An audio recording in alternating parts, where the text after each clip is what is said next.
Hoje o nosso ponto de parada, a cidade é Barretos. Quando se fala em Barretos, se lembra muito do rodeio.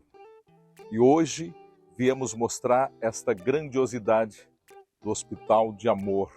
Para onde você olha, há um complexo com o nome de artistas, de empresários. Aquele ali, por exemplo, João Bosco e Vinícius, Jorge Mateus, Sérgio Reis, Chitãozinho Chororó, dentre tantos. E o que você vai ver hoje, é mais do que o Hospital de Amor. É um complexo que vai além. Para onde você observa, há uma estrutura do Hospital de Amor. Hoje, estamos aqui na cidade de Barretos. Primeiramente, agradecer ao parceiro da Auto Latam em 2 endereços para melhor atender. Auto Latam, Auto Center, em Campinas e também na cidade de Itatiba.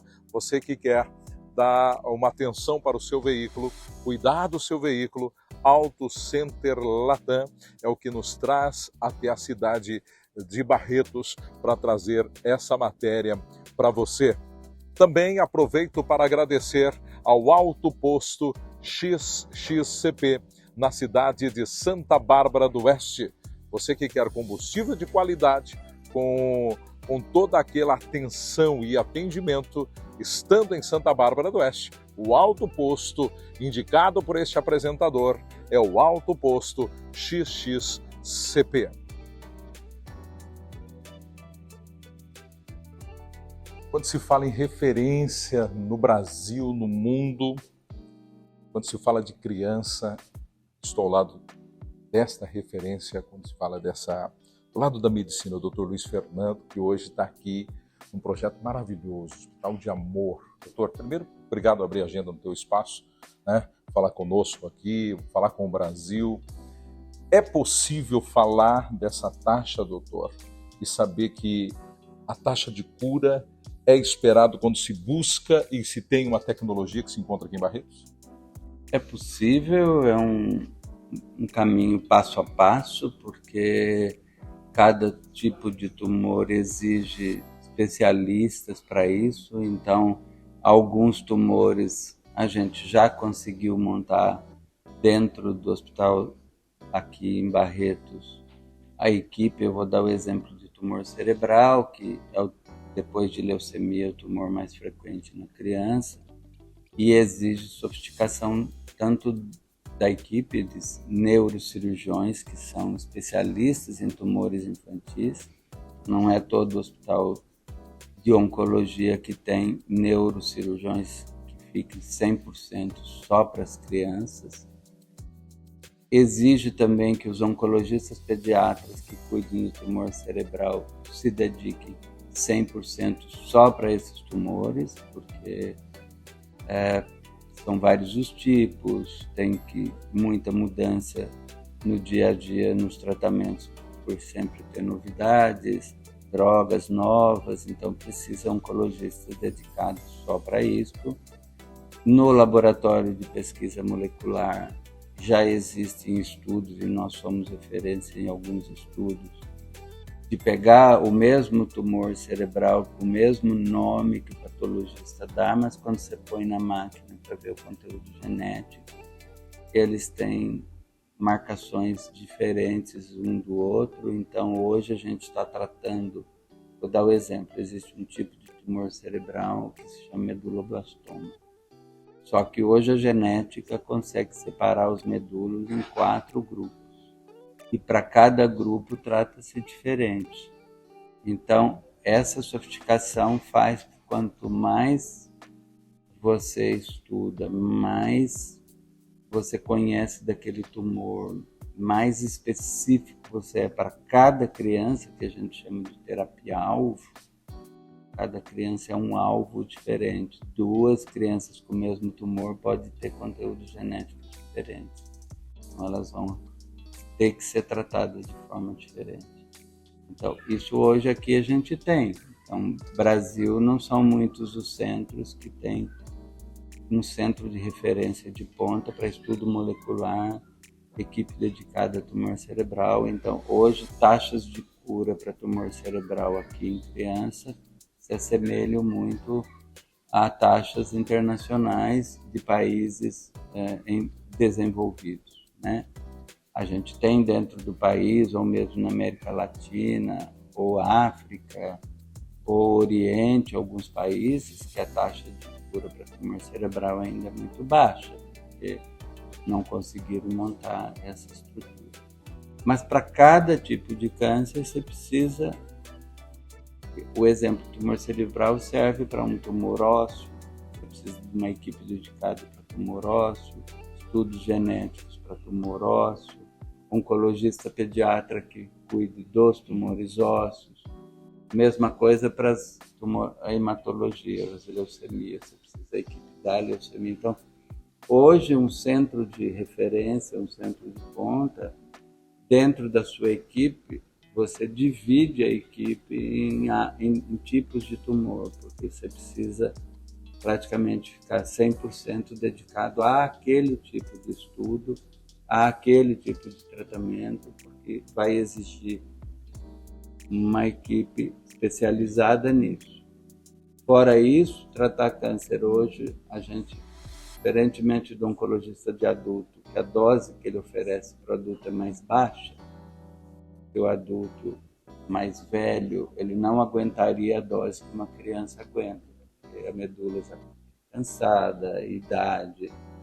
Então, hoje, uma criança, a gente faz doses de quimioterapia muito mais altas do que de um adulto. Só que ela vai passar por um período de queda de imunidade. Para destruir aquele tumor, a gente precisa dessa dose.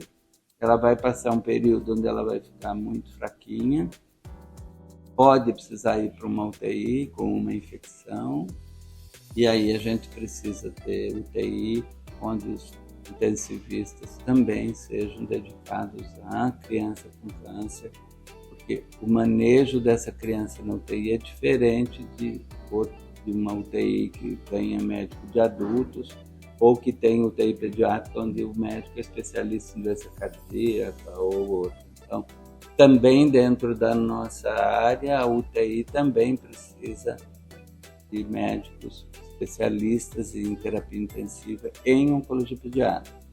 Mesma coisa para radiologia. Nós temos aqui 3 radiologistas que fazem as tomos, as ressonâncias, os ultrassons, e eles ficam 100% no hospital infantil. Então, eles sabem olhar um tumor na imagem, sabem dar as referências que a gente precisa para a gente tratar adequadamente. Não escapa deles não enxergarem uma metástase ou deles não enxergarem um detalhe que a gente precisa desse detalhe para tratar adequadamente. Então, quando a gente fala um hospital referência, a gente está falando de ter as equipes montadas, voltadas desde o diagnóstico preciso, por imagens, por laboratório, como tratamento específico com especialistas daquele tumor e UTIs muito bem estruturadas, porque o câncer infantil vai desde recém-nascido até 20 anos. Então, a gente volta e meia recebe bebê com 1, 2 dias de vida, precisa 10 horas de cirurgia. Então, aí nós estamos falando de cirurgiões infantis e anestesistas que sabem ficar 12 horas com uma criança anestesiada e o cirurgião seja especialista em bebês para poder tirar um tumor que às vezes vai levar 10 horas de cirurgia de um bebê com 1, 2 dias de vida. Então, é altamente sofisticado e você precisa de uma equipe complexa que vá cuidar de todos esses tumores nessa toda variabilidade de idade, de tipo de tumor. Então, não é comum você ter no país grandes centros com todo esse aparato que a gente tem aqui. Quando falamos desse aparato, nessa estrutura, e quando se fala de referência, toda essa imagem que se observa, o doutor Luiz Fernando posicionou muito bem. Como funciona essa rede? Estamos falando aí de praticamente uma década e há 3 anos o programa que acaba formando uma rede aí, Estados Unidos, etc. e tal. Essas agendas dentro dessa rede, como é que funciona? Porque muitas pessoas escutam tudo isso, nós estamos falando para o Brasil todo, Fala, estou indo para Barretos, vou bater na porta. Não é assim que funciona, né? Não. Existe todo um sistema para poder, de profissional para profissional, porque existe toda essa regra para identificar. É isso, doutor? Hoje a gente tem um hospital referência no mundo que tem as melhores taxas de cura e tem os maiores laboratórios de pesquisa para tumor infantil, que ele começou em 1962, na cidade do Elvis Presley, que é Memphis, e eles chamaram aquele hospital de São Judas. Coincidentemente, o nosso primeiro hospital de Barretos, que é no centro da cidade, também começou em 62, também se chama São Judas. Os dois também tratam todos os pacientes sem ter que pagar nada. A diferença é que aqui começou com adulto e lá sempre começou com criança desde o início. E eles, nesses 60 anos, foram se dedicando cada vez mais aos tumores infantis e hoje eles têm as melhores taxas de cura do mundo. E eles entenderam, há alguns anos atrás, que eles precisavam ajudar os outros centros a ter as mesmas taxas. Eles também não suportam uma quantidade muito grande de crianças, por causa da estrutura física, número de leitos. Então, não adianta fazer isso para meia dúzia e todo o resto não. E aí, quando os especialistas em dados epidemiológicos começaram a olhar onde é que estavam as crianças no mundo do câncer, alguns dados saíram agora mais recentes, mostram que 400 mil crianças são afetadas todos os anos por câncer. E dessas 400 mil, 80% delas vivem em país pobre ou em desenvolvimento. Só 20% dessas 400 mil vivem em país rico. Alemanha, Japão e outros que conseguem também ter taxas de cura bastante altas. Então, o São Judas, lá em Memphis, ele começou a discutir de que forma eles poderiam ajudar esses centros. E eles idealizaram encontrar lideranças e dividiram o mundo em 7 regiões. Então, o Oriente é uma das regiões, a Eurásia, que é o lado da Europa mais asiática, que pega a Polônia, Ucrânia e todos aqueles países que têm menos recursos que os países ricos da Europa, são chamados de países em desenvolvimento ou desenvolvidos ou pobres, né? A África. E também mapearam a América Latina, pegando México para baixo. Então, eles desenharam um programa e eles começaram a atuar a nível de Organização Mundial da Saúde.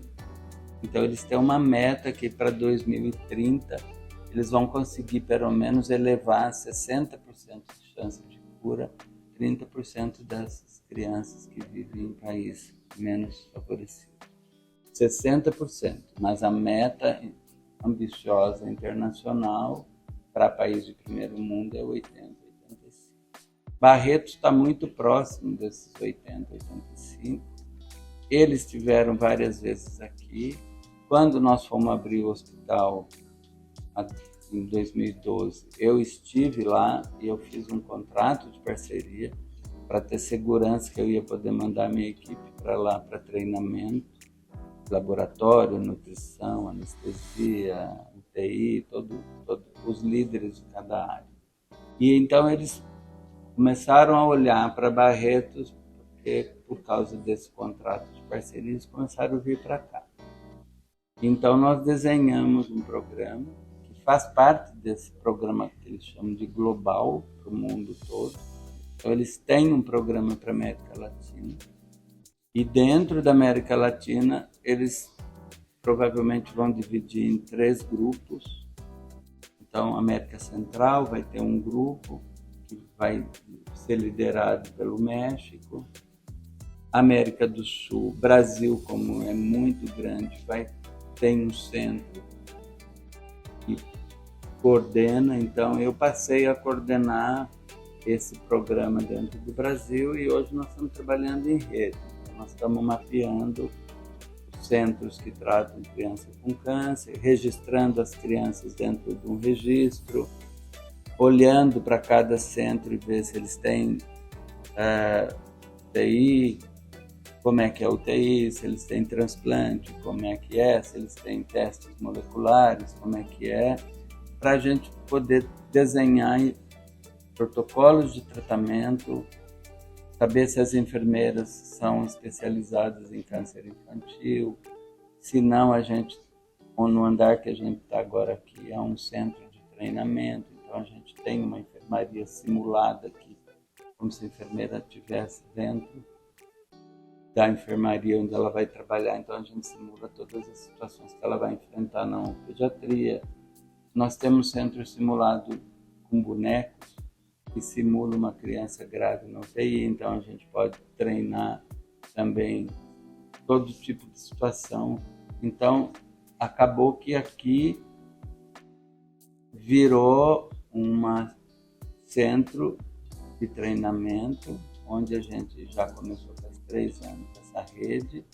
Então nós temos já 28 centros dentro da rede, mas a meta é mais ambiciosa, cada ano aumentar mais 3, 4 centros, até que a gente tenha 100% das crianças brasileiras, onde a gente possa olhar para essas crianças, olhar para esses médicos, olhar para essas equipes de médicos, enfermeiros, dentistas, farmacêuticos que estão cuidando das crianças com câncer, para ver se nós estamos com as mesmas condições de trabalho. E se não tiver, o que precisa ter para que a criança... A gente não tem ideia de que todos os centros vai ser um centro tão grande e referência como esse, mas a gente pode fazer testes genéticos para aquelas crianças que estão no centro que não tem o laboratório, que alguns centros do Brasil têm. Não é só Barretos que tem vários centros que tem, que estão em rede. Então, a gente vai... O programa é poder oferecer os mesmos testes genéticos, não importa onde a criança trate no país, aquele exame vai chegar num dos centros da nossa rede para fazer esse diagnóstico preciso. Se ela precisa de transplante, não é todo centro do Brasil que tem unidade de transplante, mas alguns têm. Então, trabalhando em rede, você consegue receber as crianças que precisam de transplante. Nem tudo dá para vir para cá, tem a limitação do espaço físico, do número de leitos, mas trabalhando em rede a gente consegue equalizar. A palavra ideal é equalizar. Tornar as crianças com as mesmas chances e com isso, pouco a pouco, ir subindo as taxas de cura. Que para o Brasil é hoje em torno de 60%, mas a nossa ideia é que chegue a 80% como taxas internacionais. Para alguns países da África, do Oriente, da Ásia pobre, é muito menos ainda do que 60%. Bom, tem países que estão com 10%, 20%. Então, o programa do St. Jude's é que, pelo menos, até 2030, esses cheguem a 60%. Nós já somos mais ambiciosos, nós já partimos com 60%. E nós queremos chegar aos 80%, 85%, que é o que um país de primeiro mundo consegue. Estamos ainda, 3 anos é pouco, estamos mapeando esses centros, estamos ajudando de várias formas, com treinamento e tudo, mas é um dia de cada vez. Muito bem, tá aí, Dr. Luiz Fernando, parabéns quando a gente fala nessa junção, essa forma do mundo. Barretos para o Brasil, para o mundo como referência. Muito obrigado. Obrigado, eu. Obrigado, estamos sempre à disposição.